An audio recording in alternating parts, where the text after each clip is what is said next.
Stage 2కి వెళ్ళాడు యేసు ప్రభు. అక్కడ నుంచి అన్యాయ తీర్పుకు అప్పగిస్తే వాళ్ళు మొదటిగా చెప్పింది ఏంటంటే, 1 తక్కువ 40 కొరడా దెబ్బలు తీసుకెళ్లి వీపు మీద ఏం చేస్తున్నట దంచుతా ఉన్నారు, కొడతా ఉన్నారు. ఎలా తోలు వలిచారంటే ప్రభు అంటాడు ప్రవచన రీతిగా 22వ కీర్తన 17వ వచనం, నా చర్మములు ఎలా వారు ఒలిచారంటే నా ఎముకలన్నీ నేను లెక్కింపగలను. వారు నిదానించి నన్ను తేరి వెళ్ళి చారలతో దున్నుతూ ఉంటే, కొరడాలతో యేసు ప్రభు వారిని కొడతా ఉంటే, కొట్టి ఆ కొరడాలకున్న మేకులు అంతా వెళ్ళి పొడుచుకొని వెళ్ళి లాగుతూ ఉంటే ఆయన వీపు అంతా కూడా చర్మం ఒలిచివేయబడింది. ఒక్కొక్క ఎముక ఏమవుతుందంటండి కనిపిస్తుంది. ఒకసారి దృశ్యం చూడడానికి ప్రయత్నిస్తాం. ఎందుకంటే యేసు ప్రభు కల్వరిసిలో మనకు కేవలం ఒక థియరీగా మిగలడానికి వీల్లేదు.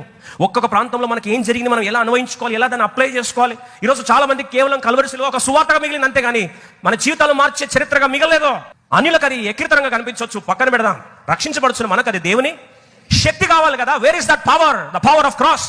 When you can't understand apply the power of cross, what is the meaning of so many years of Christendom? ఇన్ని సంవత్సరాల క్రైస్తవం ఉండి కల్వరిసిలో శక్తికి అర్థం చేసుకోకపోతే, చేతిలో 100 కోట్ల బ్యాంక్ అకౌంట్ ఉండి చెక్లో సంతకం పెట్టుకొని మన సొంతంగా క్రెడిట్ చేసుకోలేని పరిస్థితి, రియలైజ్ చేసుకోలేని పరిస్థితి వస్తే ఆ వ్యక్తి పరిస్థితి ఎంత దయనీయమైందో, మన పరిస్థితి అంతే కదా.